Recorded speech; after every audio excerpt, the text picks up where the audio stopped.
EVM आपल्या लोकशाहीला हानिकारक की पूरक हे तुम्ही ठरवणार. निवडणुका हा म्हणजे सण असतो. लोकांच्या घरात पैसे येतात म्हणून सण नाही. जो कागदांचा खर्च आहे ना, तो खूप जास्त होतो आणि तो न परवडणारा आहे. हे माननीय राज्य निवडणूक आयोगाचं कारण होतं. जा काय करायचंय करा, आम्ही नाही लावत व्हीव्हीपॅट. एखाद्या उमेदवाराला 0 मतं कशी काय मिळू शकतात? 0. मशीन देखील बदलल्या गेल्यात. मतदान ज्याच्यावरती झालंय ती मशीन वेगळी, काउंटिंग वेगळ्याच मशीनचं. वाह, चुकीचं चाललेल्या गोष्टींवरती गप्प राहणं हे माझ्या रक्तात नाही, त्यामुळे मी बोलत राहणार. नमस्कार, मी अभिजित नानासाहेब देशमुख. आपल्या सर्वांचं माझ्या अभिजित बोलतो या चॅनलवरती स्वागत. बरेच दिवसानंतर आपण भेटतोय आणि आजचा आपला विषय आहे ईव्हीएम. होय, ईव्हीएम आपल्या लोकशाहीला हानिकारक की पूरक हे तुम्ही ठरवणार आहेत. अलीकडेच आपल्या महाराष्ट्रातील 29 महानगरपालिकांच्या निवडणुका झाल्या. त्याच्यामध्ये विजय झाला तो भारतीय जनता पक्षाचा. त्यांना घवघवीत यश मिळालं, त्यासाठी त्यांचं अभिनंदन. पण त्या यशामागं काहीशी कुणकुण होती. ती कुणकुण होती ईव्हीएमवर झालेल्या आरोपांची. होय, विरोधकांनी ईव्हीएमवरती आरोप केले आणि संशयही व्यक्त केले. मागील बरेच वर्षापासून ईव्हीएमवरती आरोप होत आहेत. त्याच्या मागं काही तथ्य आहेत, काही अफवा आहेत, काही गोष्टी खऱ्या आहेत, काही गोष्टी खोट्या आहेत. पण आत्ताच्या निवडणुकांमध्ये त्याच्यावरती जरा जास्तच प्रकाश पडला.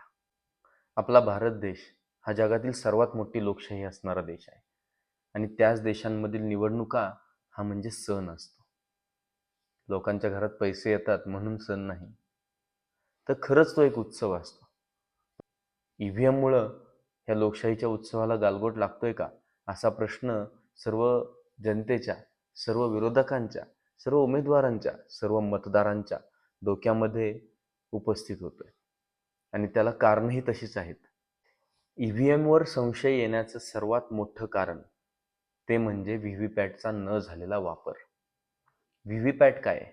व्हीव्हीपॅट एक मशीन आहे. जेव्हा आपण मतदान करतो ना, त्या मतदान केल्यानंतर आपल्याला जर व्हीव्हीपॅट त्या मशीनला जोडलेला असेल तर व्हीव्हीपॅटमध्ये आपण कोणाला मतदान करतोय हे आपल्याला दिसतं. मग आपण कोणाला मतदान करतोय हे आपल्याला दिसणं हा आपला नागरी हक्क आहे की नाही. असो, पण व्हीव्हीपॅट का वापरले नाहीत ह्या इलेक्शनमध्ये? होय, आत्ताच्या महापालिकांमध्ये व्हीव्हीपॅट मशीन्स वापरले गेले नाहीत. त्याच्या मागचं सर्वात मोठं कारण माननीय राज्य निवडणूक आयोगाने काय कारण दिले माहिती आहे? की त्याच्यात जो कागदांचा खर्च आहे ना, तो खूप जास्त होतो आणि तो न परवडणारा आहे. हे माननीय राज्य निवडणूक आयोगाचं कारण होतं. खरंच हास्यास्पद आहे. पण तो व्हीव्हीपॅट वापरला गेला नाही, व्हीव्हीपॅटचा वापर झाला नाही. ह्याच्यामुळं फरक काय पडला? तर जे पराभूत झालेले उमेदवार आहेत त्यांना जर कुठं शंका असेल तर त्या शंकेचं निरासन हे व्हीव्हीपॅटच्या काउंटिंगने व्हायचं. पण ते व्हीव्हीपॅटच नाही आहेत.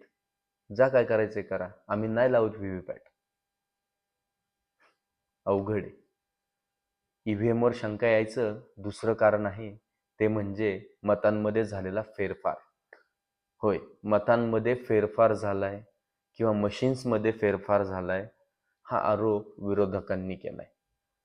त्याच्यामध्ये किती तथ्य आहे मला नाही माहिती, पण माझ्या समोर एक उदाहरण आलंय, ते म्हणजे जळगाव महानगरपालिकेत एक उमेदवार आहेत, महिला उमेदवार, त्यांना 0 मतं मिळाली आहेत. होय, 0 मतं. एखाद्या उमेदवाराला 0 मतं कशी काय मिळू शकतात? 0. कुठल्याही उमेदवाराला 0 मतं कशी काय मिळू शकतात? तो उमेदवार स्वतःला मतदान नाही करणार. घरातले लांब राहू द्या, नातेवाईक लांब राहू द्या, शेजार पाजारची लांब राहू द्या, ज्यांची कामं केली ते लांब राहू द्या. तो उमेदवार स्वतः तरी स्वतःला मतदान करेल. एक मतदान तरी त्या उमेदवाराला पाहिजे नाही का?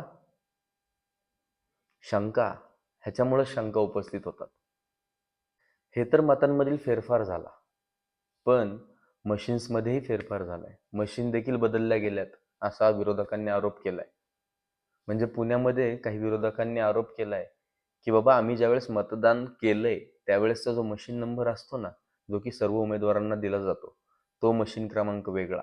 म्हणजे मतदान करते वेळेस मतदान ज्याच्यावरती झालंय ती मशीन वेगळी, काउंटिंग वेगळ्याच मशीनचं. वाह! खरंच आपण लोकशाहीत आहोत का? की आपली लोकशाहीमधून हुकुमशाहीकडे वाटचाल होत चालली? हुकुमशाही कशासाठी म्हणतोय माहिती आहे?